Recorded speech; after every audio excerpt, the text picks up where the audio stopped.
Dynamic बोल रहे हैं ना, विद डायनामिक पार्टीशन। तो अगर डायनामिक पार्टीशन है इसका मतलब क्या हो रहा है, डायनामिकली अलोकेशन हो रहा है मेमोरी का। और अगर मेमोरी का अलोकेशन डायनामिक हो रहा है तो यहाँ पे मेमोरी जो रहेगी पहले से फिक्स्ड रहेगी क्या? पार्टीशन जो रहेंगे उसका साइज फिक्स रहेगा क्या? नो सर, नहीं रहेगा। ठीक है, as the name suggest the memory manager continues creating the partitions अल्टिंग all the physical memories exhausted. यानी वही सेम केस अगर हम लेते हैं कि 10 जीबी का हमारे पास स्पेस है, 10 जीबी का जो स्पेस है वो 10 जीबी का स्पेस यहाँ पे हमने पहले से 4 पार्टीशन बना के नहीं रखे।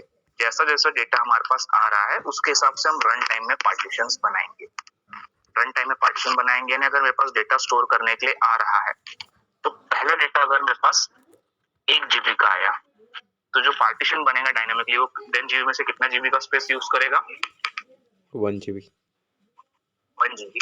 नेक्स्ट डेटा जो मेरे पास आया वो 3 जीबी का आया तो नेक्स्ट पार्टीशन कितना जीबी का बनेगा? 3 जीबी का बनेगा। उसके बाद आया हाफ जीबी तो नेक्स्ट पार्टीशन हाफ जीबी का बनेगा। इस हिसाब से जब तक वो 10 जीबी की स्पेस पूरी यूटिलाइज नहीं हो जाएगी तब तक क्या हो रहा है, तब तक ये प्रोसेस चलते रहेगा। हाँ, जब 10 जीबी की स्पेस फुल हो गई तो इसका मतलब हमारे पास और कोई ऑप्शन है क्या? या हो सकता है हमारे पास लास्ट में 1 जीबी की स्पेस बच गई बट जो अगला डेटा आ रहा है वो 2 जीबी का है तो 1 जीबी की स्पेस में 2 जीबी का डेटा फिक्स हो सकता है क्या, स्टोर हो सकता है क्या? No sir. तो इस केस में क्या हो जाएगा, यहाँ पे मैसेज आ जाएगा कि मेमोरी इज फुल। तो आपको पहले जो पार्टीशंस बने हैं डायनामिकली उसमें से कोई एक जगह से डेटा डिलीट करना पड़ेगा, वो भी कैसे, जिसमें मिनिमम 1 जीबी की स्पेस फ्री हो सके। ये वो वाला केस था जो मैंने आपको एग्जांपल बताया था मोबाइल के समय क्लास क्लियर कर। ठीक है, ये मैंने आपको बताया था कि हमारे मोबाइल में एग्जांपल ऐसा होता है कि अगर हमको पता है फॉर एग्जांपल कि मेरे मोबाइल में लेट्स से 2 जीबी की स्पेस फ्री है। ठीक है, ये मुझे पता है। अब मुझे कोई डेटा डाउनलोड करना है, हाँ सेकंड पार्ट में आ रहे हैं, या एक ऐप डाउनलोड करनी है। वो ऐप का साइज हो सकता है 1 जीबी होगा, लेकिन दिक्कत क्या है कि वो 1 जीबी जो स्पेस चाहिए है वो एक साथ अवेलेबल नहीं है। ठीक है, वो 1 जीबी की जो स्पेस है, ये देखिए मैं बता रहा हूँ फिर से क्या हो रहा है। मेरे पास एक मोबाइल है, अभी हम बात कर रहे हैं multi programming with dynamic partitioning की। यहाँ पे क्या हो रहा है, यहाँ पे मेरे पास स्पेस 10 जीबी की अवेलेबल, या समझ मोबाइल में अगर 2 जीबी की स्पेस अवेलेबल थी तो जैसा जैसा डेटा आया वैसे वैसे डायनामिकली पार्टीशन किया गया।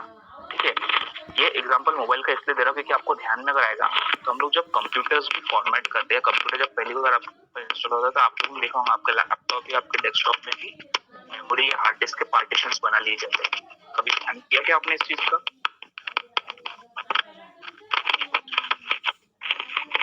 कभी ध्यान में आया कि ये चीज? हाँ सर, वो पार्टीशन किए जाते हैं।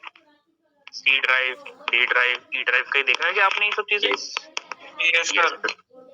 याद आ रहा है कुछ थोड़ा थोड़ा सा रहता होगा ना ऐसा कुछ कि पूरा एक ही जितना 500 या 1 टेराबाइट की अगर हार्ड डिस्क होता है क्या पूरा एक ही ड्राइव रहता है क्या अपना? डिवाइडेड रहता है। तो डिवाइड करते हैं हम, सी ड्राइव स्पेसिफिकली अलग कर देते हैं कि यहाँ पर सिर्फ ऑपरेटिंग सिस्टम और उससे रिलेटेड चीजें ही स्टोर होगी। फिर डी ई एफ जितने भी ड्राइव्स हम बना रहे हैं हमने पार्टीशन कर दिया।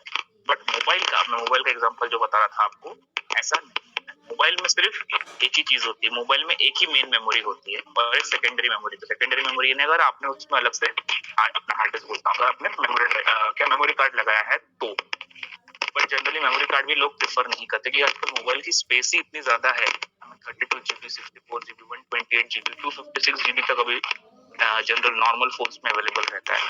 तो यहाँ पर ऐसा कोई ऑप्शन होता नहीं। तो यहाँ पे जो मेन मेमोरी है यानी आपके फोन की इंटरनल मेमोरी है, तो इसमें ही आपका ऑपरेटिंग सिस्टम भी रहेगा, इसमें ही आपके डिवाइसेस के, इसमें आपके सिस्टम के सारे फाइल्स स्टोर्ड रहेंगे।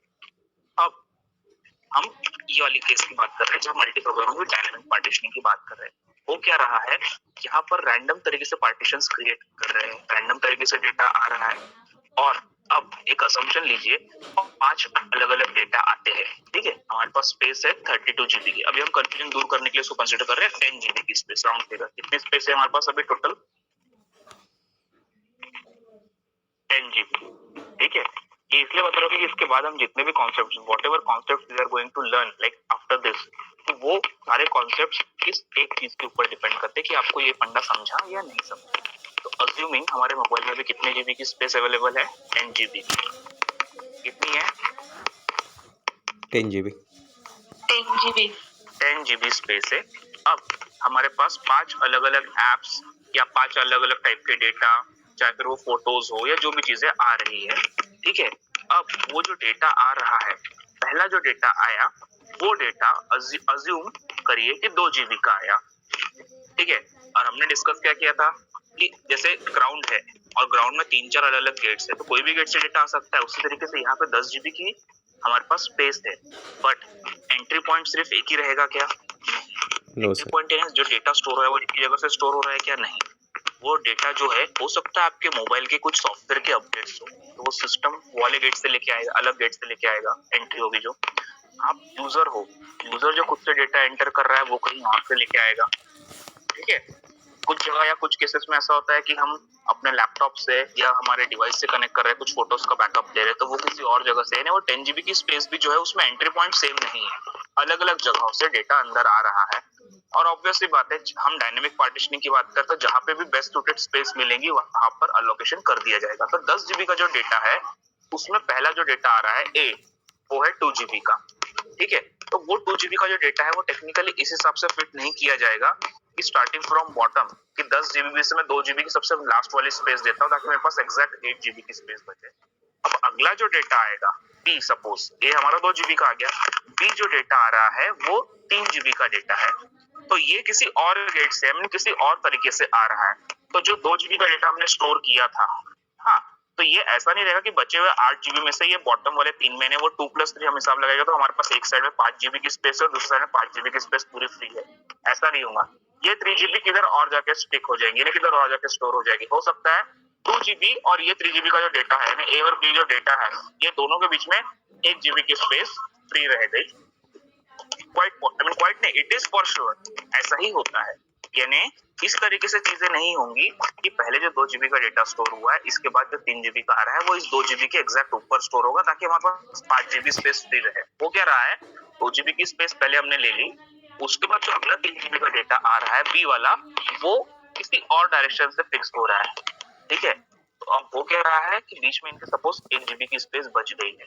अब सी वाला डेटा आ गया, वो डेटा जो है वो 4 जीबी का डेटा है। कितने जीबी का डेटा है? 4 जीबी का।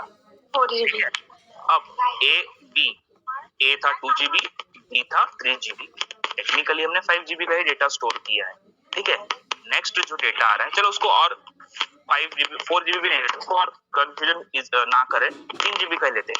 यानी ए पहले 2 जीबी का आया, बी भी 3 जीबी का आ चुका है, टोटल 2+3 5 जीबी का डेटा हमने स्टोर कर लिया। अब जो सी वाला डेटा आ रहा है, थर्ड डेटा, वो भी 3 जीबी का है, ठीक है।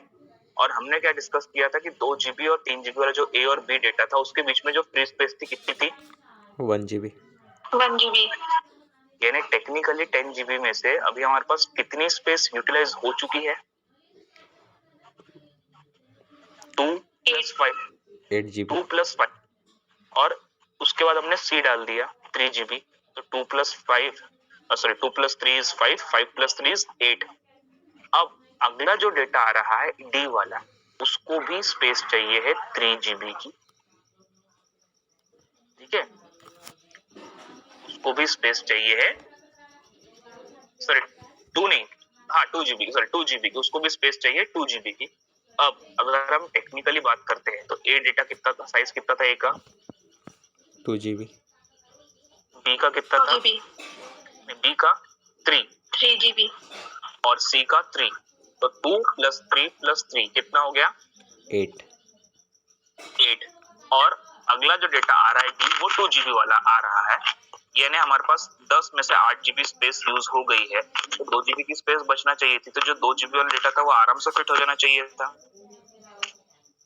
है ना। 2 जीबी का स्पेस फ्री है और 2 जीबी का ही डेटा आ रहा है, तो डी वाला डेटा पूरा का पूरा आ जाना चाहिए था, बट वो आएगा क्या?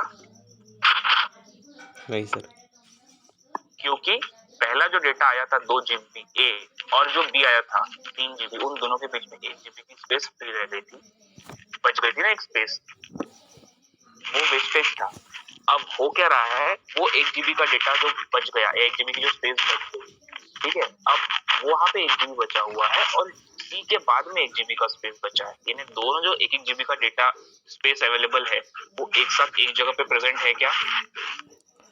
No sir. उसके बीच में दूसरा डेटा है। यही चीज होती है हमारे मोबाइल्स के साथ में भी, हमारे मोबाइल्स में भी यही इशू होता है कि जो डेटा आ रहा है वो अलग अलग जगहों से आ रहा है, अलग अलग डिवाइसेस से आ रहा है। सेम अगर हम लैपटॉप या डेस्कटॉप का भी केस लेते तो यही होता है कि स्टार्टिंग में 40 GB की स्पेस रहती है। अगर हम पार्टीशंस की बात करें, अभी तो अगर 500 GB का हार्ड डिस्क है तो हम 100 GB के 4-5 पार्टीशन बना लेंगे। तो 100 GB का अगर पार्टीशन बना लिया तो वही चीज है कि वो 100 GB के पार्टीशन में जो डेटा स्टोर होगा वो ऐसा स्टोर नहीं होगा कि जैसे 1 by 1 एक के ऊपर एक स्टोर हो रहा है। वो किस तरीके से स्टोर होगा, रैंडम जहां जहां से उसको स्पेस मिल रही वहां वो डेटा डंप करते जा रहे हैं। तो आखिरी में ऐसा हो सकता है कि 100 GB या अपने केस में जो 10 GB का जो डेटा है उसमें एक्चुअल डेटा जो स्टोर्ड है वो काफी कम है as compare to actual memory. जो एक्चुअल मेमोरी रहना चाहिए उससे कम डेटा यहाँ पे आ रहा है। अब ये केस जहाँ पे आके हम फंसते हैं और यही केस हमारे साथ मोबाइल में होता है, हमने डिस्कस किया है ये चीजें।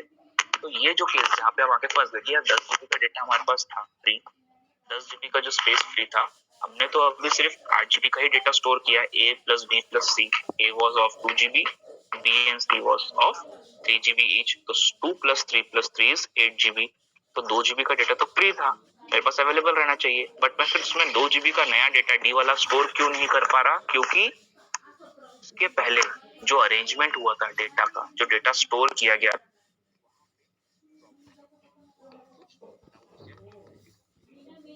जो कंबाइन करके कौन सी लॉजिकल और फिजिकल एड्रेस और प्लस जो हमारा कॉन्सेप्ट था, उसके बाद में हमें कुछ अब ऑपरेटिंग सिस्टम में ऐसे मैकेनिज्म्स लगाने पड़ते हैं या ऑपरेटिंग सिस्टम कुछ ऐसे मैकेनिज्म्स लगाता है जो इन प्रॉब्लम्स को सॉल्व कर सके। क्योंकि दोनों केस में हो क्या रहा है, पहला वाला केस में और दूसरे वाले केस में हमारे पास स्पेस अवेलेबल है मगर वो प्रॉपरली यूटिलाइज्ड नहीं है, तो उसका यूटिलाइजेशन प्रॉपर होना चाहिए।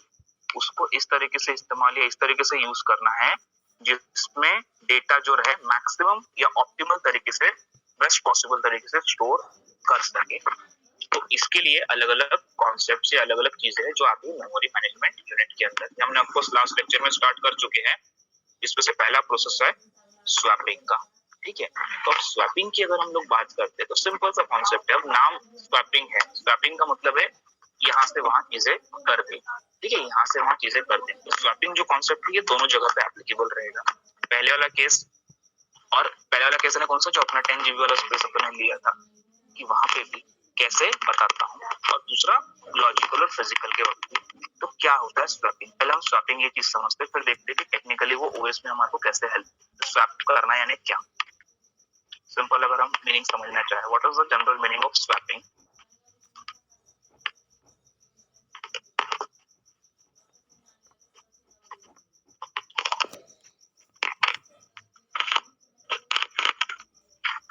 स्वैपिंग कभी शब्द सुना है क्या आपने, स्वैप करना?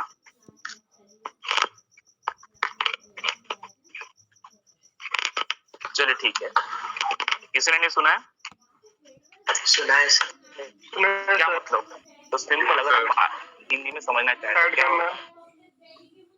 अदली बदली करना, है ना? यस। पोजीशन कई बार आपने सुना होगा कि will change the role, we will swap the roles. अभी कई बार क्रिकेट में आपने या स्पोर्ट्स में ये चीजें खास करके देखी होगी जहाँ पे रोल को स्वैप कर दिया, फिर आगे वाली टीम को अगर सरप्राइज करना है तो आपने देखा पिच हिटर करके रोल होता है। सुना है क्या आपने कभी पिच हिटर ये वर्ड? क्रिकेट वगैरह देखते नहीं क्या आप लोग? इतने बच्चे एकदम, है ना? देखते हो सर। तो फिर पिच हिटर क्या होता है? नाइट वॉचमैन क्या होता है? रात में जो बैटिंग करता है उसको नाइट वॉचमैन बोलते थे। अरे मैं क्रिकेट की बात कर रहा हूँ। सब मेन प्लेयर की जगह टेल एंडर जब है, यानी जो 9th 10th 11th नंबर पे जो बैटिंग करता है, सपोज अभी मैच, टेस्ट मैच चल रहा है और अभी शाम के 4 बज गए, 4:15 4:30 बजे मैच उस दिन का खत्म होने वाला है ना? उस दिन है ना, डे 1 डे 2 जो भी टेस्ट मैच का चल रहा है उस दिन का डेटा, उस दिन का वो मैच खत्म होने वाला है। अच्छा ना, फॉर एग्जांपल अभी इंडिया का रोहित शर्मा और शिखर धवन जो भी ओपनर्स बैटिंग कर रहे हैं, केएल राहुल भी जो भी बैटिंग कर रहे हैं, वो आउट हो जाते हैं। उसके बाद आना किसको चाहिए नंबर 3 पे?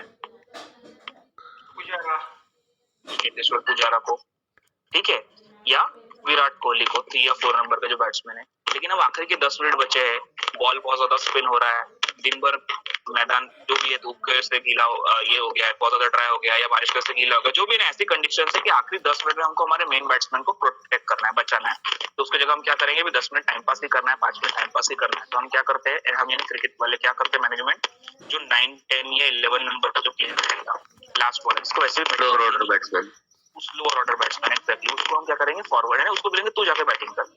क्यों? क्योंकि हमको अगले पूरे दिन का जो खेल बचा है नेक्स्ट डे का, उसके लिए हमको फ्रेश और स्ट्रॉन्ग प्लेयर बचा के रखना है, क्योंकि अभी शाम को 5-10 मिनट बैटिंग करना है। और अगर धोखे से वो आउट हो गया तो टीम पे प्रेशर आ जाएगा कि यार अपने 1, 2 नहीं 3 बैट्समैन आउट हो गए। बट अगर वही टेल एंडर को भेजा और धोखे में टेल एंडर आउट भी हो गया, तो अपने को तो पता था वैसे भी 11वें नंबर का प्लेयर है, कौन सा बहुत काम में आने वाला था। बट अगर वो नहीं आउट हुआ तो उस दिन शाम के आखिर के 5-10 मिनट का खेल जो रहेगा वो क्या कर रहा है, वो बचा के रख रहा है, यानी टाइम पास करते रहता है। उसको बोलते हैं स्वैपिंग ऑफ प्लेयर्स, यानी वहां पे पोजीशन स्वैप हो गई ना, 3 या 4 नंबर का जो आपका बैट्समैन था या प्लेयर था, उसके बदले 11 नंबर का फॉर एग्जांपल प्लेयर आया है। ऑफ कोर्स इसका मतलब ये नहीं है कि जो 4 नंबर वाला या 3 नंबर वाला प्लेयर था वो 11 नंबर पे आएगा, वो उसके आउट होने के बाद आएगा, यानी 3 वाला 4 पे और 4 वाला 5 पे, हर एक का सीक्वेंस एक से नीचे से रख गया। ये एक एग्जांपल हुआ स्वैपिंग का। दूसरा एग्जांपल और बताता हूँ, ठीक है। अब दूसरा एग्जांपल ऐसा है, अगर आप जनरली कोई भी एक केस की बात, स्पोर्ट्स की ऑफकोर्स हम बात कर रहे हैं, कि जहाँ पे आपको पता है, फुटबॉल की अगर आप एग्जांपल बात करिए, अब फुटबॉल में गर्ल्स को शायद थोड़ा सा बोर मारेगा, बट ये एग्जांपल मैं इसलिए समझा रहा हूँ कि आपको पहले स्वैपिंग क्या है समझ में आ जाए, फिर हम उसको टेक्निकली देखेंगे कि क्या हमारे काम में आता है। फुटबॉल अगर देखते होगे तो आप लोगों को पता है कि फुटबॉल में 11 प्लेयर खेलते हैं, है ना, तो उसमें गोलकीपर होता है, बराबर, यस सर। और फिर कुछ डिफेंडर्स होते हैं जो गोलकीपर के आगे में खड़े रहते हैं, कुछ मिडफील्ड में खेलते हैं और कुछ अटैकर्स होते हैं। अब कई बार फुटबॉल में एक ये टर्म यूज की जाती है, अगर कोई फुटबॉल खेलता है उसको समझ में आ जाएगा, उसको बोलते हैं फॉल्स 9। फॉल्स 9 यानी क्या होता है, 9 नंबर के जो टी शर्ट होता है जनरली स्ट्राइकर को दिया जाता है। स्ट्राइकर यानी जो फॉरवर्ड प्लेयर, जो गोल मारने वाला प्लेयर है, जो गोल मारेगा ना, बाकी 10 प्लेयर का या नॉन प्लेयर का काम क्या है कि बॉल पास करते करते उस प्लेयर के पास लगेगा, क्योंकि वो बेस्ट है, स्ट्राइकर है, जो स्ट्राइक करेगा, जो गोल मार सकता है ना। तो अपोनेंट टीम के गोल के पास तक जाना है और उस प्लेयर को पास करना है।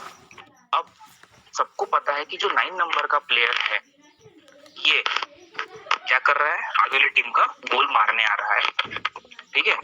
तो डिफेंडर जो टीम है, जो अपोजिशन टीम है, उनको भी पता है कि ये प्लेयर ही हमारे अगेंस्ट में गोल कर सकता है। तो उनके डिफेंडर्स क्या करेंगे, 2 या 3 डिफेंडर्स उस 9 नंबर के प्लेयर के पीछे पड़ते रहेंगे कि उसके पास बॉल नहीं जाना चाहिए। समझ में आ रहा है मैं एग्जांपल जो दे रहा हूँ? Yes sir. ठीक है, उस प्लेयर को फोकस करेंगे क्योंकि सबको पता है कि इसके पास बॉल आ गया तो ये गोल कर सकता है हमारे अगेंस्ट में, तो इसके पास बॉल जाने से रोकना है, यानी उस प्लेयर को ब्लॉक करना है, 9 नंबर का जो फॉरवर्ड है। अब टीम से इस वक्त क्या करती है, अभी जनरली टेक्नीशियंस जो रहते हैं, मैनेजर जो रहते हैं फुटबॉल में, वो क्या करेंगे, फॉल्स 9 का एक कॉन्सेप्ट आया है, पुराना कॉन्सेप्ट है बट ज्यादा भी यूज हो रहा है, कि जो एक्चुअल स्ट्राइकर है, लोग उसके पीछे दौड़ रहे हैं ना, 2-3 डिफेंडर्स, एक बीच ऐसा प्लेयर आ जाता है जिस पे कभी किसी का ध्यान नहीं जाता, जो मिडफील्ड का प्लेयर है, जो डिफेंसिव प्लेयर है, सिर्फ कुछ सेकंड्स के लिए पोजीशन चेंज हुई है, कुछ मिनटों के लिए, कुछ सेकंड्स के लिए वो दोनों प्लेयर ने एक्चुअली अपनी पोजीशन चेंज कर ली, क्योंकि वो 3 प्लेयर किसको फॉलो कर रहे थे, जो डिफेंडर्स थे वो फॉलो कर रहे थे स्ट्राइकर को। वो स्ट्राइकर जानबूझ के कोई अलग तरफ दौड़ते रहेगा और वो बाकी 3 जो डिफेंडर्स रहेंगे वो भी उसके पीछे फॉलो करते रहेंगे, लेकिन 3 डिफेंडर्स अगर यहाँ से हट गए तो अपोजिशन टीम के जो मेन 4 या 5 डिफेंडर्स थे, 3 वहां चले गए, तो अब यहाँ कितने बचे, 1 या 2। यहाँ पे जो फॉल्स 9 यानी जो थोड़ी देर के लिए जिसको फॉरवर्ड किया गया प्लेयर को, वो वहां पे आएगा और उसका अगर बॉल चले जाए तो वो गोल कन्वर्ट करने के चांसेस बहुत ज्यादा बढ़ जाते हैं। क्यों? क्योंकि सबका ध्यान किस पे था, जो स्टार प्लेयर था, जो 9 नंबर का स्ट्राइकर था, और इसी वजह से डिफेंडर्स भी उसके पीछे दौड़ रहे थे। बट अभी हुआ क्या, लोग उसके पीछे दौड़ रहे और गोल किसी और ने मार दिया, क्योंकि इस प्लेयर को कोई ट्रैक कर रहा था क्या, या इस प्लेयर के मूवमेंट पे किसी का ध्यान था क्या, नहीं रहता है। ये स्वैपिंग हुई, पोजीशंस चेंज हो गई थोड़ी देर के बाद में, ये दोनों वापस अपने ओरिजिनल रोल में आ जाएंगे, क्योंकि जब वापस ऑपोजिशन टीम के पास बॉल है जिसके अगेंस्ट में हमने भी गोल किया, जब वो गोल करने आएंगे तो उस वक्त हमारा गोल बचाने के लिए फॉरवर्ड से ज्यादा वो डिफेंडर जिसने भी थोड़ी देर के लिए फॉल्स नंबर 9 की पोजीशन लिया था उसका रहना जरूरी है, क्योंकि एक्चुअल में वो क्या है, डिफेंडर ही है। वापस इन्होंने जो थोड़ी देर के लिए पोजीशन चेंज की थी, अब वो वापस एक्चुअल पोजीशन में आ जाएंगे, यानी इसको बोलते हैं स्वैपिंग। यानी थोड़ी देर के लिए हमने काम की अदली बदली कर दी थी, लेकिन जैसे वो काम हो गया हम वापस ओरिजिनल फॉर्म में आ जाएंगे। अब समझ में आ रहा है स्वैपिंग हमारे ऑपरेटिंग सिस्टम में कहाँ पे काम में आ सकता है। हम मेमोरी की बात कर रहे हैं, मेमोरी मैनेजमेंट यूनिट की बात कर रहे हैं, मेमोरी मैनेज करना है। अब हम सबको ये चीज पता होगी कि सेकेंडरी मेमोरी में बहुत ज्यादा स्टोरेज होता है, हो सकता है 500 GB या 1 TB का स्पेस हमारे पास रहता है। बट प्राइमरी मेमोरी अगर हम बात करते हैं रैम की, तो कितने कैपेसिटी का रैम हो सकता है मैक्सिमम? 5-6 GB sir. 8 GB पकड़ लेते हैं, यानी 8 GB का रैम है जो हम प्राइमरी बोल रहे हैं, जो मेन है, और सेकेंडरी जो हम बोल रहे हैं वो 500 बोल रहे हैं। तो 500 बड़ा है या 8 बड़ा है?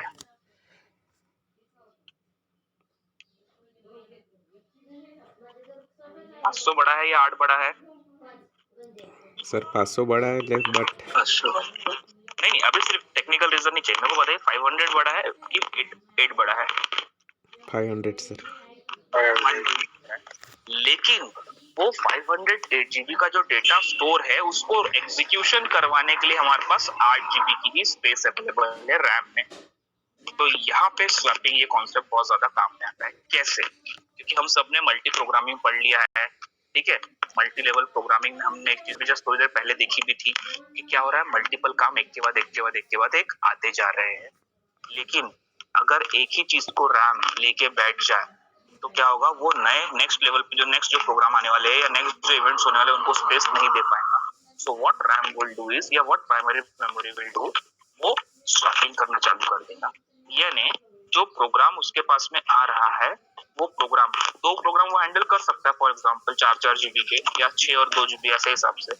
तो जब तक उसके पास 8 GB की स्पेस फ्री है रैम काम करेगा, जब वो 8 GB की स्पेस फ्री नहीं है तो रैम काम नहीं करेगा। और अगर रैम काम नहीं कर रहा है तो आपका बाकी का कंप्यूटर का 500 GB का हार्ड डिस्क कुछ भी काम में आएगा क्या? No sir. नहीं। ये कई बार आपके साथ हो चुका होगा या होता है, ये कई बार होता है। ये कब होता है?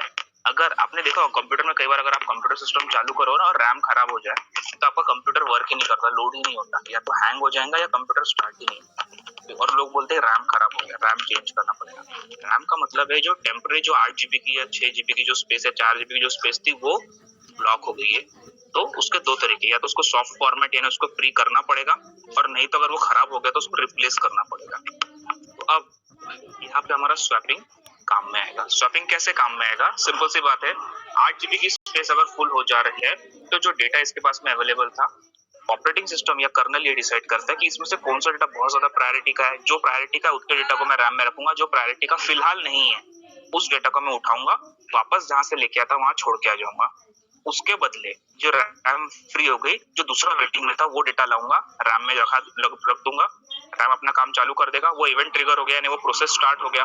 वो प्रोसेस स्टार्ट हो गया, फिर से मैं थोड़ी देर स्वैप करके क्या करूंगा, जो पुराना इवेंट जो पहले यहाँ पे प्रेजेंट था, जिसको मैंने थोड़ी देर के लिए कहाँ रख दिया, वापस मेन मेमोरी में, सेकेंडरी मेमोरी में, वहां से उसको उठा के लेके आऊंगा, वापस रैम में डाल दूंगा। लेकिन उसके पहले जो प्रोग्राम अभी आया था, यानी ए वाले प्रोग्राम को मैंने बी वाले को एग्जीक्यूट करना था, मैंने क्या किया, ए वाले प्रोग्राम को उसके मेन मेमोरी में डाल दिया।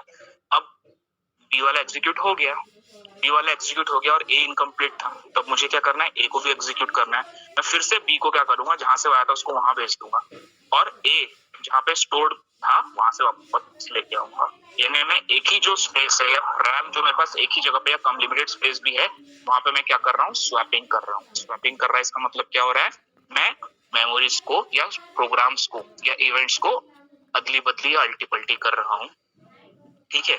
और ये इतना ज्यादा फास्ट होता है, यानी ये 1 सेकंड 2 सेकंड के अंदर कम से कम 7 से 8 बार स्वैपिंग की साइकिल्स हो जाती है, 7 से 8 बार स्वैप हो जाते हैं इवेंट्स, कि हमको समझ में ही नहीं आता है कि बैकग्राउंड में क्या चल रहा है। तो स्वैपिंग क्या है, अब इसका हम डेफिनेशन समझते हैं। ये बहुत इंपॉर्टेंट कॉन्सेप्ट है, ये एग्जाम में आपको टॉपिक एज इट इज आएगा, जो कैट 2 और आपका सेशनल और आपका यूनिवर्सिटी एग्जाम, इन टॉपिक्स पे क्वेश्चंस आने ही। देखिए यूनिट 3 में मैं शायद पहली बार ये बता रहा हूँ कि कोई बहुत इंपॉर्टेंट चीज है, और वो सबसे इंपॉर्टेंट चीज है स्वैपिंग, और ये मेमोरी मैनेजमेंट का सबसे इंपॉर्टेंट रोल, ये सबसे इंपॉर्टेंट डेफिनेशन भी है, ठीक है। इसलिए इतनी बड़ी बन रहा कहानी, जितनी बड़ी जो हम स्टोरी सुन रहे थे, इस स्वैपिंग का कॉन्सेप्ट को समझ में आ जाए। तो स्वैपिंग क्या कर रहा है हम देखते हैं डेफिनेशन के हिसाब से। A process can be swapped temporarily, ठीक है, जो प्रोसेस है उसको हम स्वैप करेंगे, बट ऑफकोर्स वो स्वैपिंग टेम्पररी रहेगी, परमानेंट नहीं। A process can be swap temporarily out of the memory to a backing store. Backing store हो सकता है हमारा सेकेंडरी डिवाइस, जहां से वो डेटा एक्चुअल में स्टोर करके रखा गया था वहां पे। तो हमने क्या किया, वो डेटा वापस थोड़ी देर के लिए वहां भेज दिया and then brought back into the memory for continued execution.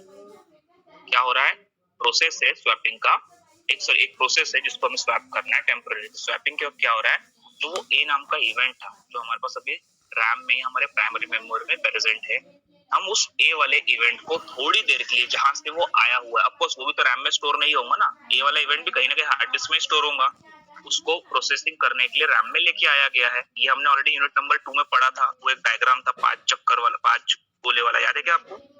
Ready, running, waiting, executed. Yes sir. तो वही वही डिपेंडेंट है, इस चीज पे डिपेंडेंट है हम। अभी हम उसके बीच की सारी चीजें पढ़ रहे हैं। तो हमने क्या किया, वहां पे जो रनिंग वाले मोड में आया था कोई भी प्रोसेस, वो एक्चुअल में कहाँ से आया था, मेन मेमोरी स्टोरेज से आया था। तो वो स्टोरेज से जिस जगह से आया था, कहीं ना कहीं उसका घर, नाम, पता, ठिकाना कुछ रहा होगा ना। तो जब बी वाले प्रोसेस को एग्जीक्यूट करना है तो हम ये ए को थोड़ी देर वहीं पे भेज देंगे जहां से वो आया था, यानी उसके मेन एड्रेस पे भेज देंगे। करस्पॉन्डेंस एड्रेस उसका अभी रैम है, ठीक है, परमानेंट एड्रेस उसका कोई और है हार्ड डिस्क में, तो अभी उसको करस्पॉन्डेंस एड्रेस से हटा के कहाँ भेज दे रहे, उसके परमानेंट एड्रेस पे भेज दे रहे हैं। उतनी देर में जो बी वाला प्रोसेस है उसको रिसोर्सेस अलोकेट होंगे, वो एग्जीक्यूशन पूरा हो रहा है तो पूरा करेंगे, जितनी देर के लिए उसको अलोकेशन किया गया है, टाइम फ्रेम हमने सुना था कहीं तो भी पढ़ा था, तो वो उतने टाइम फ्रेम के लिए वो रिसोर्सेस इसको मिल जाएंगे। उसके बाद ये बी वाले को भी वापस हम कहाँ भेज देंगे, जहां से ये आया था, और हमने जिसको भेजा था यानी ए प्रोसेस, उसको वापस हम लेके आएंगे रैम के अंदर। ये जब कंप्लीट एक साइकिल हो गया तो इसको बोलते हैं स्वैपिंग, ठीक है। यही चीज आपने प्रोग्रामिंग में भी पढ़ी होगी। अगर आपको ए प्लस बी करना है, ठीक है, ए ब्लॉक है और बी ब्लॉक है, दोनों में डेटा स्टोर है, दोनों का डेटा अगर आपको ऐड करना है तो आपको तीसरे ब्लॉक की जरूरत पड़ती है, तभी आप a plus B is equal to C store कर सकते हैं। इसलिए एडिशन ऑफ 2 नंबर के प्रोग्राम में भी आपको 3 इंटीजर लेने पड़ते हैं। एडिशन ऑफ 2 नंबर्स में आपको कितने इंटीजर्स लगते हैं? 3। 3 लगते हैं ना? Yes sir. C is equal to, तो वो उस प्रोसेस में भी तीसरा जो ब्लॉक है वो क्यों जरूरत पड़ रहा है, तो उस समय आप ये समझ लीजिए कि ए जो था वो मेन मेमोरी में है, यानी सेकेंडरी हार्ड डिस्क में, बी भी जो है वहीं पर ही है, और सी जो है फॉर एग्जांपल हमारा प्राइमरी मेमोरी है, यानी कि हमारा रैम है। तो रैम को ए और बी दोनों डेटा लेना है, और वो डेटा थोड़ी देर रैम में प्रेजेंट रहेगा, लेकिन जब वो कैलकुलेशन हो गया उसका तो डेटा वापस जाके स्टोर कहाँ पे होगा, आपके प्रोग्राम के इवेंट में, और वो कहाँ पर रहेगा, आपके हार्ड डिस्क में स्टोर रहेगा। बट वो टेम्पररी एग्जीक्यूशन के लिए ए और बी को मूव करना है, तो ए और बी को मूव करके किसी तीसरी जगह पे स्टोर करना पड़ेगा ना, क्योंकि ए में तो ऑलरेडी 5 है और बी में भी फॉर एग्जांपल 5 है, तो आंसर आना चाहिए 10, लेकिन 10 कैलकुलेट करने के लिए ए और बी को प्लस करना है, और प्लस करके उनकी वैल्यू किधर और को भी स्टोर करना पड़ेगा, तो वो सी में करते हैं। तो थोड़ी देर के लिए वैल्यूज अपने आपस में मूव कर रही है, अपनी जगह एक्सचेंज करती है, तो ये भी स्वैपिंग का ये कॉन्सेप्ट है। Swapping is present each and everywhere when we talk about operating system. इसलिए मैंने बोला कि ये सबसे इंपॉर्टेंट कॉन्सेप्ट्स में से एक है पूरे ऑपरेटिंग सिस्टम का। समझ में आ रहा है क्या स्वैपिंग? आगे बढ़े कि एक बार फिर से रिपीट करूं?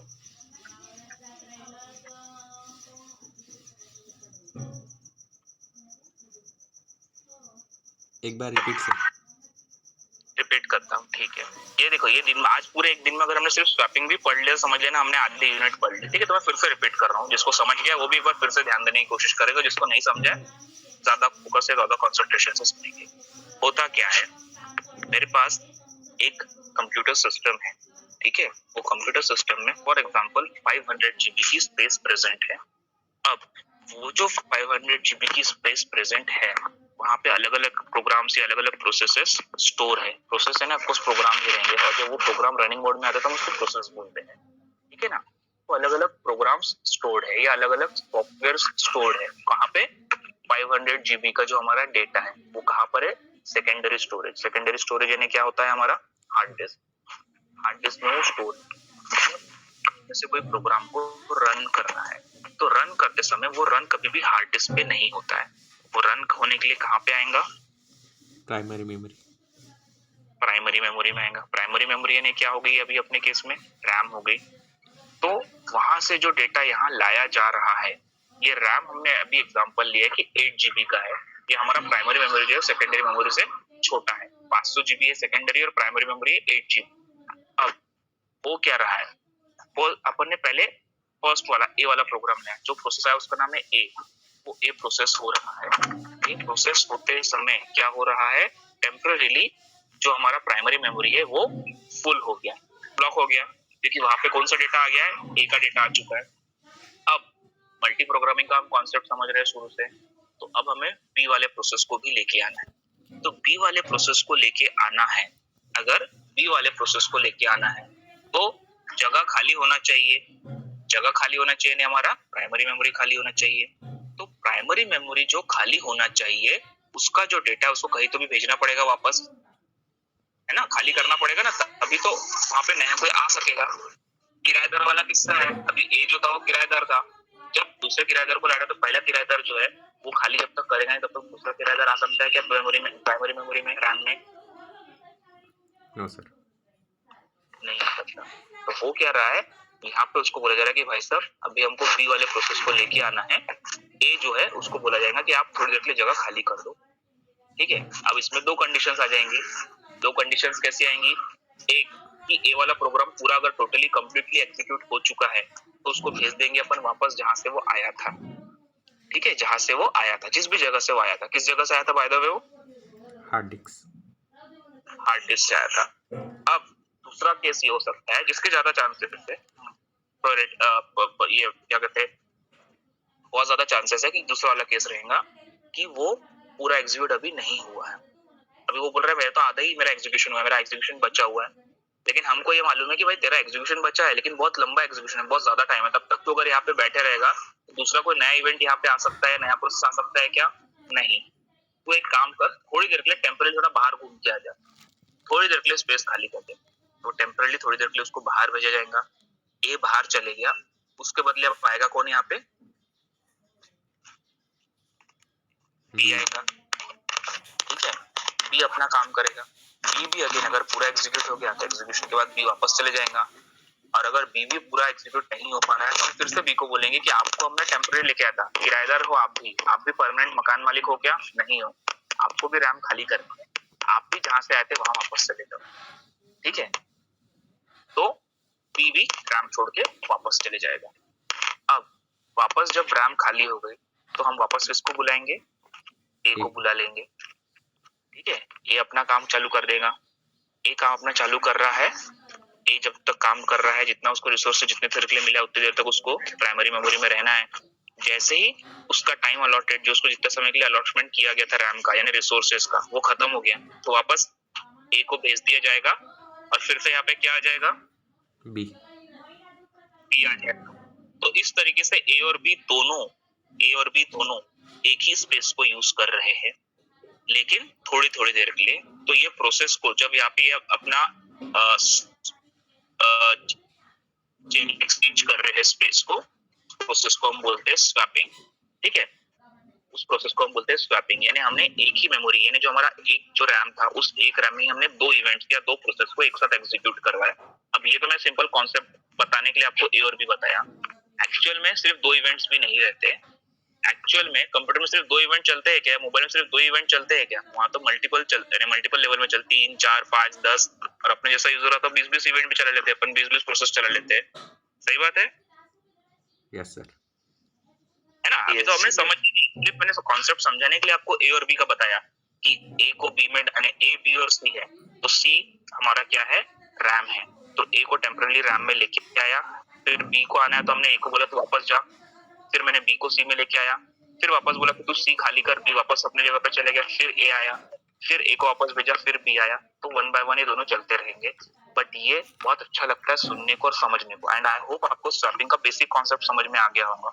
समझ में आया है क्या क्या हो रहा है, हम एक ही चीज को जब बार बार यूज करना चाह रहे हैं तो दो लोगों के बीच में उसको शेयर किया जा रहा है, तो शेयर करते समय ए और बी है, जब ए यूज कर रहा है रिसोर्सेस को तो बी वेटिंग में है, जब बी को लाएंगे तो ए को वेटिंग में डाला जाएगा, तो वेट करते समय किसी तो भी एक जगह पे जाके स्टोर हो रहा है। अभी हमने जनरल सा एग्जांपल लिया कि जहां से है वहां जा रहे हैं, तो ये ए और बी का स्वैपिंग हुआ।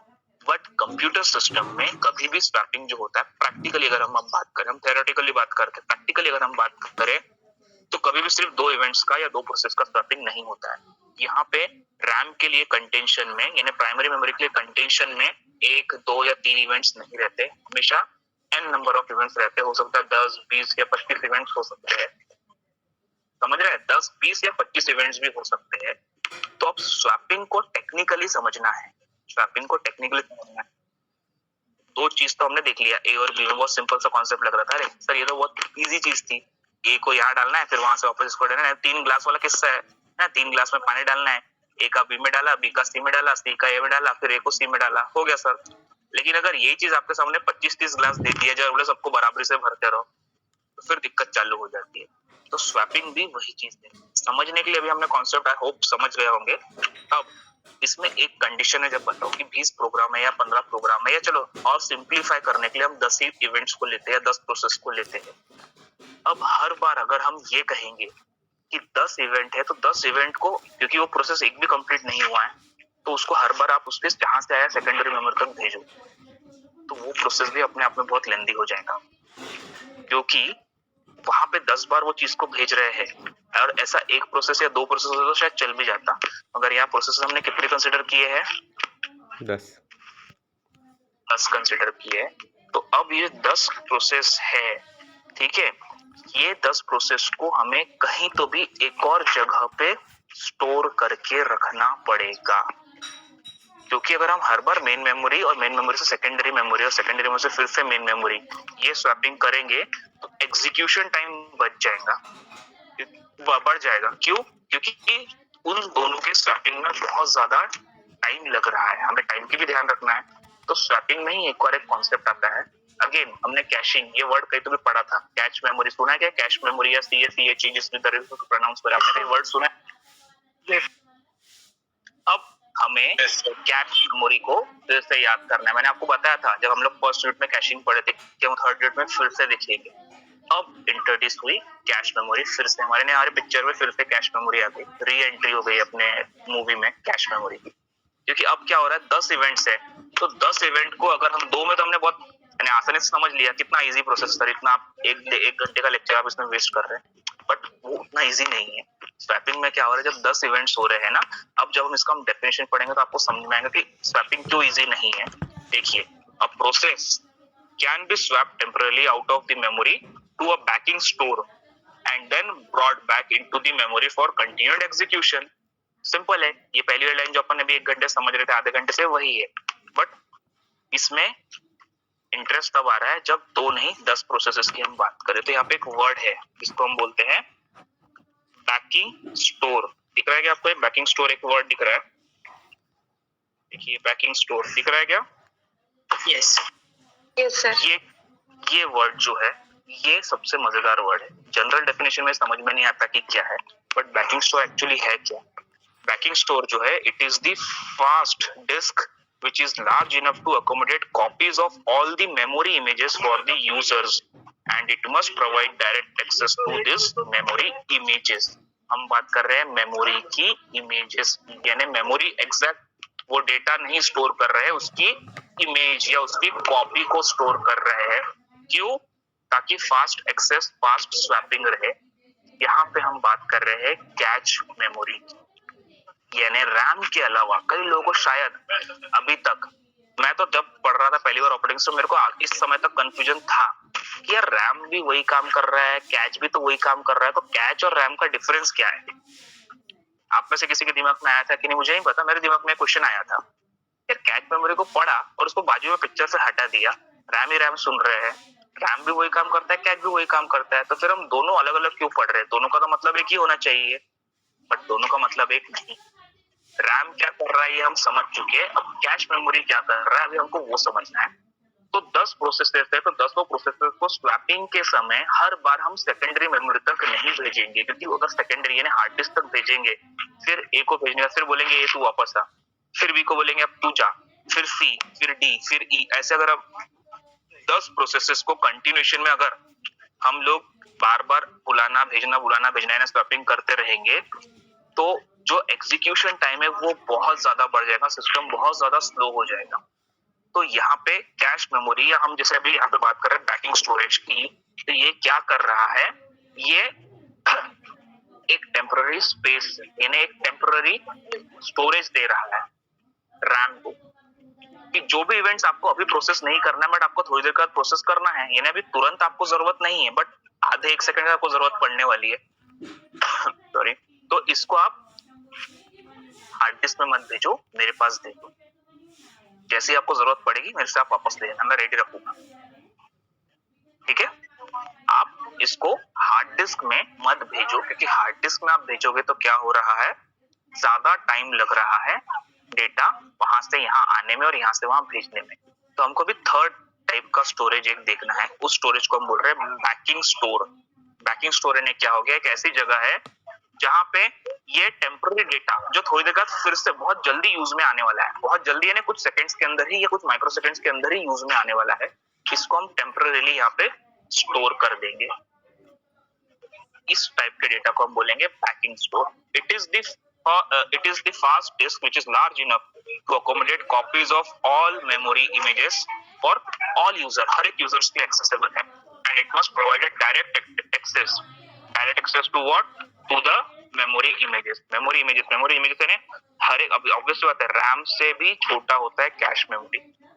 ठीक है, ये आपने शायद अगर सुना है तो ठीक है, तो आप ये नोट करके रख सकते हैं, लिख के रख सकते हैं। जनरल केसेस में रैम, हमने ऑलरेडी बात की थी कि वो 8 GB का है, सेकेंडरी स्टोरेज जो था वो 500 GB का हो सकता है, लेकिन रैम से भी छोटा होता है कैश मेमोरी। ठीक है, कैश मेमोरी उससे भी छोटा होता है, और कैश मेमोरी क्या करता है, वो सिर्फ इमेजेस स्टोर करके रखता है, यानी पूरे पर्सन को, पूरे इंसान को नहीं, वो इस इंसान की फोटो को स्टोर करके रख रहा है। सिंपल अगर समझना, भाषा में समझना है तो, क्योंकि पूरे इंसान को स्टोर करना है तो बहुत ज्यादा जगह लगेगी, लेकिन उसके फोटो को स्टोर किया तो फोटो से वो आदमी को पहचानना इजी हो जाएगा, अरे तेरा काम है तू अंदर आ जा, समझ रहे आप। तो कैश मेमोरी क्या कर रहा है, वो मेमोरी की इमेजेस को स्टोर कर रहा है। इसीलिए कई बार एक लाइव एग्जांपल भी आपको फिर से बताऊंगा, आप जब टेक्स्ट डॉक्यूमेंट्स में या प्रेजेंटेशंस में आप एडिटिंग करते हैं तो आप देखते होंगे कि आपने जो फाइल को सेव एज करके सेव कर दिया, उसके अलावा भी आपको बहुत सारी फाइल्स उसी नाम की दिखते रहती है टेम्पररीली। उसके सामने एक ऐसा तिरछा सेमीकोलन टाइप का सिंबल दिखता है। कभी हुआ है क्या ऐसा आप लोगों के साथ में? Yes sir, temporary. Yes sir. वो जो हैश का मतलब है, इसका मतलब है कि वो टेम्पररी फाइल है, मगर वो डेटा कहीं तो भी स्टोर हो रहा है, तो वो डेटा स्टोर होता है आपके इस वाले पोर्शन में जाके, जिसको हम बोलते हैं बैकिंग स्टोर।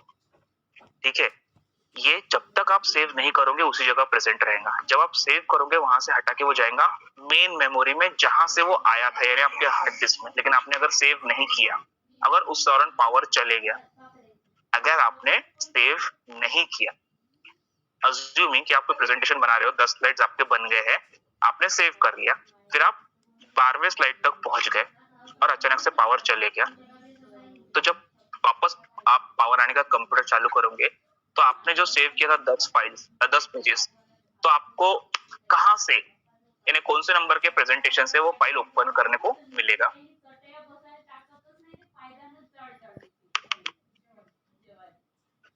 फिर से एग्जांपल बता रहा हूँ, आप लोग प्रेजेंटेशन बना रहे हैं, ठीक है, सब जन ध्यान से सुनिए, आप लोग प्रेजेंटेशन बना रहे हैं, 10 स्लाइड्स 10 पीपीटीज आपने बना ली और आपको मालूम है कि लाइन जा सकती है, पावर ऑफ हो सकता है, तो आपने क्या किया, सेव कर। सेव करने के बाद में आपने 2 स्लाइड्स और ऐड कर लिए, अब कितनी स्लाइड्स हो गई आपके पास? 12। लेकिन आप सेव नहीं करे, आपने सेव 10 को ही किया था, 11वीं और 12वीं स्लाइड बना एंटर करना, आपने सेव किया क्या? No sir. और पावर चले गया। जब वापस आप पावर आने के बाद कंप्यूटर स्टार्ट करोगे तो क्या होगा, आप वापस वो प्रेजेंटेशन को ओपन कर रहे हो, तो आपको कितनी फाइल, कितने स्लाइड्स वहां दिखना चाहिए? 10। बिल्कुल लॉजिकली 10 ही मिलना, 10 ही मिलेंगी, बट अगर आपके कैश मेमोरी में इतनी स्पेस है और आपका कैश मेमोरी स्ट्रॉन्ग इनफ है, तो टेम्पररी उसने डेटा वहां पे स्टोर करके रखा होगा अगर कहीं, या उसकी कोई इमेज अगर उसके पास में होगी, आप जब पे क्लिक करोगे ना तो वो आपको 12 स्लाइड्स पूरी दिखाएगा, प्रोवाइडेड उसके पास उतनी स्पेस है कि वो 2 पावर पॉइंट पेजेस का डेटा अपने पास स्टोर करके रखा होगा। तो अगर नहीं होगी और मल्टीपल प्रोसेसेस चल रहे होंगे, ज्यादा प्रोसेस अगर चल रहे होंगे, यूटिलाइजेशन ज्यादा रहा होगा आपके सिस्टम में, तो वो नहीं दिखेगा, क्योंकि कैश में और भी बहुत सारा डेटा आया हुआ था ना, फ्लैश मेमोरी के जैसा वो काम करता है। लेकिन अगर कम डेटा रहा, उसके पास उतनी स्पेस उतनी कैपेसिटी रही होगी, तो कई बार आपने सोचा होगा अरे वाह भगवान ने बचा लिया, चमत्कार कैसे हो गया, ये 2 स्टेट तो मैंने सेव नहीं किया था फिर भी मेरे को दिख गई। ऐसा भी हुआ होगा कुछ ना कुछ लोगों के साथ कभी ना कभी जरूर, ठीक है। तो वो चमत्कार इस वजह से होता है। और ऑफ कोर्स अगर वो पहले से ऑक्यूपाइड रहा हुआ स्पेस नहीं रही तो हमको फिर 10 प्रेजेंटेशंस या 10 स्लाइड्स ही दिखेगी, ठीक है। So this is because of backing storage या backing store. So backing store क्या होता है? It is a fast disk which is large enough to accommodate the copies। वो कॉपीज रख रहा है, वो एक्चुअल डेटा को स्टोर कर रहा है क्या? नहीं, उनकी कॉपीज। और कॉपीज में भी क्या कर रहा है? उनकी वो मिरर इमेजेस को सेव कर रहा है, यानी सिर्फ फोटोज को सेव कर रहा है, एक्चुअल डेटा को वो सेव नहीं कर रहा है, ठीक है। अब उसका एक कॉन्सेप्ट होता है roll out and roll. I hope time बचा हुआ है, ज्यादा टाइम ले लिया क्या? इसका किसका लेक्चर है आप लोगों का? EVS सारिका विठल करना है। मैम ने लिंक शेयर किया है क्या? एक बार प्लीज चेक करें, तो मैं 10 मिनट और क्लास एक्सटेंड कर देता हूँ, ये टॉपिक कंप्लीट हो जाए तो ज्यादा अच्छा है। लिंक शेयर कर दिया है क्या मैम ने? Yes sir. 5 मिनट रुक सकते हो आप लोग? Yes sir. है ना, ये स्वैपिंग हम कंप्लीट करने की कोशिश करते हैं, क्योंकि ये समझ गया तो फिर आगे की बहुत दो लेक्चर्स वगैरह में आपका यूनिट कंप्लीट हो जाएगा। ये सबसे लेंथी और इम्पोर्टेंट टॉपिक बच गया, सबको कंप्लीट करते हैं। सो बैकिंग स्टोर, उसके बाद आता है रोल आउट एंड रोलिंग। अब रोल आउट रोलिंग क्या करता है? It is a swapping variant, ठीक है। रोल आउट एंड रोलिंग भी स्वैपिंग का एक वेरिएंट है, स्वैपिंग जैसे ही काम करता है। वी आर हियर, राइट, जो मार्कर आपको हाइलाइटर दिख रहा होगा, रोल आउट एंड रोलिंग भी क्या करता है? It is a swapping variant which is used for priority based scheduling algorithms and with lower priority process is swapped out so higher priority processes can be loaded and executed। roll out rolling भी क्या कर रहा है? ये swapping का ही एक variant है, मगर ये किसके लिए यूज होता है? It is use for priority based scheduling algorithms. Priority based scheduling algorithms है जहाँ पे प्रायोरिटी दी जा रही है, प्रायोरिटी यानी इंटरप्ट से कोई वीआईपीज आ गए, तो अब उस केस में अभी स्वैपिंग में हमको समझ में आ गया क्या होता है। लेकिन ऐसा भी हो सकता है स्वैपिंग के वक्त में कोई गरीब सा छोटा सा प्रोसेस हो, जिसको यानी बोलते ना खुला रास्ता मिल गया तो दौड़ रहा है, लेकिन अचानक मालूम पड़ गया जैसे कोई मिनिस्टर आ गया तो उसको पुलिस वाले कैसे डंडा मार के हटा देते, बाजूवट साहब आ रहे हैं, हमारे साहब आ रहे, डंडा मार के बाजू कर दिया। तो प्रायोरिटी एल्गोरिथम्स क्या कर रहा है? इसको पूरा ऑक्यूपाई करना है, तब तक जब तक वो मिनिस्टर वहां से पास नहीं होगा, अपन सब गरीब जैसे साइड में रुके रहते रोड के ना, ट्रैफिक जाम हो जाता। तो जब वो वीआईपी वहां से चले जाएंगे उसके बाद जनरल पब्लिक के लिए रोड खुलता है। तो रोल आउट रोलिंग स्वैपिंग ही है, उसका एक अपग्रेडेड वेरिएंट है। रोल आउट रोलिंग जो है ये वीआईपीज की है, यानी प्रायोरिटी बेस्ड जो प्रोसेसेस रहेंगे, जहाँ पे क्या कर रहे हैं देखिए यहाँ पे अगर आप पढ़ोगे पॉइंटर के आगे से, lower priority processes is swapped out. जो बेचारे गरीब यानी जो साधारण लोग रहते हैं उनको क्या कर दे रहे? उनको सिस्टम से बाहर कर दे रहे, तू हट जा बाजू, अभी साहब आ रहे हैं, जब साहब चले जाएंगे तेरे को स्पेस मिल जाएगी। So lower priority processes is swapped out so that higher priority processes can be loaded and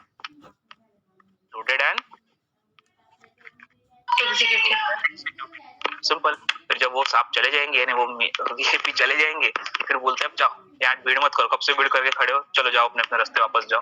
तो वापस इनको रिसोर्सेस मिल जाएंगे। तो जब ऐसे केस में स्वैपिंग हो रही है जहाँ पे कोई लॉजिकल रीजन नहीं था बट अचानक से कोई बहुत बड़ा वीआईपी आ गया, उसको हम स्वैपिंग ही बोलते हैं। बट स्वैपिंग का भी एक स्पेसिफाइड नाम है, उसको बोलेंगे फिर roll out and roll in. यानी अगर आपको कभी ये क्वेश्चन इंटरव्यू में पूछा जाए, ठीक है, मैं इंटरव्यू पॉइंट ऑफ व्यू से बता रहा हूँ, so what is roll out and roll in? So it is nothing, it is an advanced variant of swapping. Swapping ही है वो, बट यहाँ पे क्या हो रहा है? स्वैपिंग दो गरीबों के बीच में हो रहा है, नॉर्मल प्रोसेसेस के बीच में हो रहा है, जनरल गरीब नहीं बोलना चाहिए, सॉरी, जनरल पब्लिक के बीच में, जनरल प्रोसेसेस के बीच में हो रहा है। और रोल आउट रोल इन तब यूज होता है, तब आता है जब कोई प्रायोरिटी बेस्ड एल्गोरिथम आ जाए, जो कोई बड़ा वीआईपी आ जाए और उसको इमीडिएटली प्रोसेस, क्योंकि स्वैपिंग में भी ऐसा हुआ ना, A B C D 10 processes रखे हुए थे ना, तो एक 1 के बाद 2, 2 के बाद 3, 3 के बाद 4 और उसका ऐसा करते करते 10 आएगा। लेकिन कोई वीआईपी आया तो क्या 11वें नंबर पे रुक रहेगा क्या? 10 तक स्वैपिंग होगी, फिर 11वें मेरे को करना है? No sir. नहीं ना, वो क्या बोलेगा, ये बाकी के 5-6 जो तुम बच्चे तुम लाइन से हट जाओ, मेरे को आने का अंदर। तो वो प्रोसेस कहलाता है roll out and roll in. उसके बाद में major part of swap time is transfer time. ने मेजर पार्ट स्वैपिंग जो है, स्वैप टाइम हम बोलते हैं, स्वैप टाइम यानी क्या? It is the transfer time. कितना, कौन सा ट्रांसफर टाइम? ए और बी के बीच में जो प्रोसेस एक जगह से दूसरी जगह जा रहे हैं और वहां से वापस आ रहे हैं, तो ये टाइम एक लगता है, तो उस टाइम को हम बोलते हैं swap time. So major part of swap time is transfer time, जो उसको ट्रांसफरिंग के लिए टाइम लग रहा है, and total transfer time is directly proportional to the amount of memory swapped। जितनी मेमोरी स्वैप की जाएंगी वो उसके प्रोपोर्शनल रहेगा ट्रांसफर टाइम। ऑब्वियस सी बात है, अगर मेमोरी ज्यादा डेटा स्वैप करना है तो टाइम कितना लगेगा, ज्यादा लगेगा। अगर कम मेमोरी स्वैप करना है तो टाइम कम लगेगा। इसलिए हम क्या बोल रहे हैं कि it is directly proportional. Inversely proportional है कब, कि मेमोरी ज्यादा है तो समय कम लग रहा है। ऐसा है कि अपने केस में नहीं, अपने केस में कैसा डायरेक्टली प्रोपोर्शनल है। नहीं, मेमोरी ज्यादा स्वैपिंग करनी है तो टाइम भी ज्यादा लगेगा, और अगर कम मेमोरी स्वैप करनी है तो टाइम कम लगेगा। तो मेमोरी ज्यादा तो टाइम ज्यादा, मेमोरी कम तो टाइम कम। सो दिस इज क्या, swap time. Similarly, modified versions of swapping are found on many systems. ठीक है, जैसे अभी मैंने बताया रोल आउट रोल इन, वैसे ही अगर आप देखते हैं यूनिक्स और माइक्रोसॉफ्ट विंडोज, तो इसमें भी स्वैपिंग नाम के कोई और बहुत सारे कॉन्सेप्ट्स आ गए हैं, या स्वैपिंग को इन्होंने क्या कर दिया, अपने नाम से कॉपीराइट कर दिया है। प्रोसेस वही हो रहा है, सिस्टम वही काम करता है, बट स्वैपिंग को कुछ तो भी और हाई-फाई नाम दे दिया। Exchange of data, exchange of high quality data, ऐसा कुछ तो भी है ना, अलग अलग नाम दे दिया और उसको फिर शॉर्ट फॉर्म कर देते हैं। जैसे exchange of high quality data एक वर्ड है, इसका शॉर्ट फॉर्म क्या है, EOHD। अब लोगों को समझते नहीं EOHD यानी क्या है। EOHD का फुल फॉर्म है exchange of high quality data. ये कॉन्सेप्ट है जो स्वैपिंग ही कर रहा है, मगर उसका नाम थोड़ा सा विदेशी या अंग्रेजी नाम दे दिया और उसके ऊपर पेटेंट या कॉपीराइट करा दिया किसी XYZ कंपनी ने। वो बोलते ये कॉन्सेप्ट हमारा है ना। ये तो फिर वही वाली बात होगी ना कि योगा है और योगा को योगासन भी बोलते हैं, और यूएसए ने योगा का पेटेंट करा लिया और बोलते हैं योगासन तो हम यूएसए में सिखाते हैं। सॉरी, योगासन इंडिया का है, योगा हम इंडिया में यूएसए में सिखाते हैं। योगा का फुल फॉर्म योगासन है, and we all know, I mean in fact all the people in the world, all around the world, they know कि योगासन जो है वो कहाँ पे आया है या कहाँ पे इन्वेंट हुआ है, इंडिया में। बट उसको यस, बट उसको योगासन को योगा कर दिया और उसको बोल दिया कि हमने वो यूएसए में इजाद किया, क्योंकि हमने क्या किया, नाम चेंज कर दिया। तो नाम चेंज कर देने से फर्क नहीं पड़ता। तो ये यहाँ पे यही बताया जा रहा है कि मॉडिफाइड वर्जन बहुत सारे आपको मिल जाएंगे यूनिक्स और माइक्रोसॉफ्ट विंडोज में, लेकिन इससे ये फर्क नहीं पड़ता है कि एक्चुअल में हो क्या रहा है। एक्चुअल में स्वैपिंग का मतलब एक ही होता है, जो हमने पिछले 1 घंटे में समझने की कोशिश की है, कि एक जगह से डेटा को टेम्परेरी दूसरी जगह भेजा जा रहा है ताकि दूसरा डेटा जो यहाँ पे जगह मिले, और सिमिलरली फिर ये दूसरा डेटा जो आया था इसको वापस पीछे सरका के जो पहले वाले डेटा को हमने भेजा था बाहर, उसको वापस सिस्टम के अंदर लेके आ रहे हैं। तो ये प्रोसेस को बोलते हैं स्वैपिंग। इसके अलग अलग नाम, इसके अलग अलग प्रकार हो सकते हैं, इसके अलग अलग वर्ड्स और इसके अलग अलग कॉपीराइट्स भी हो सकते हैं ऑल ओवर द वर्ल्ड। जो भी टाइप का आप मोबाइल या डिवाइस यूज करेंगे, स्वैपिंग ऐसा ये गरीब शब्द लोग नहीं यूज करते हैं, बट काम एक ही होता है। चाहे फिर आप बॉल पेन लो, पार्कर पेन लो, या फिर आपने 3 इडियट्स में देखा होगा एक वो स्पेस में लिखने वाला पेन आता है ना, क्या बोलते हो पेन को, एस्ट्रोनॉट पेन। एस्ट्रोनॉट पेन बोलते हैं। तो उसमें रैंचो ने क्वेश्चन पूछा था ना कि सर इतना खर्चा करने से आप पेंसिल लेके क्यों नहीं गए, इंक सूखती नहीं। तो ये वैसा वाला सवाल जवाब हो जाते हैं। काम एक ही हो रहा है, लिखने का काम है वहां, यहाँ पे भी काम एक ही हो रहा है कि हमको मेमोरी को फ्री करना है। किसको, प्राइमरी मेमोरी को फ्री करना है। तो स्वैपिंग हो रही है, बस नाम अलग अलग रहेंगे। तो आगे से कभी भी कोई भी कुछ भी नाम पूछे, क्या हो रहा है ये आपको मालूम रहना चाहिए। अगर स्वैपिंग हो रही है, ये हमें समझ में आ गया तो। सो आई होप आप लोग को समझ में आया होगा स्वैपिंग का प्रोसेस। ठीक है, थ्योरेटिकली इसके बहुत सारे डेफिनेशंस मिल जाएंगे। आप जनरल नेट पे भी सर्च करोगे स्वैपिंग क्या है तो आपको बहुत सारे डेफिनेशंस मिल जाएंगे, लेकिन हर जगह आपको एक ही चीज समझ में आनी चाहिए कि ABC, फिर वो प्रोग्राम भी आप एग्जांपल के लिए रख सकते हो यार, C = A + B। ठीक है, जो डेटा यहाँ पे स्वैप हो रहा है, ये समझ में आ गया तो आपको यूनिट नंबर 3 समझ में आ गया। इसको बोलते हैं मेमोरी मैनेजमेंट यूनिट। इसके अलावा कुछ और छोटे छोटे कॉन्सेप्ट है, जैसे पेज प्लेसमेंट है, ठीक है, उसके बाद में पेजिंग है, सेगमेंटेशन है। तो ये सारे जो प्रोसेसेस है, बेसिक डेफिनेशंस है, ये हम लोग अभी नेक्स्ट लेक्चर में कवर कर लेंगे। एंड विद दैट हमारा यूनिट नंबर 3 भी हम लोग कवर कर लेंगे। ठीक है।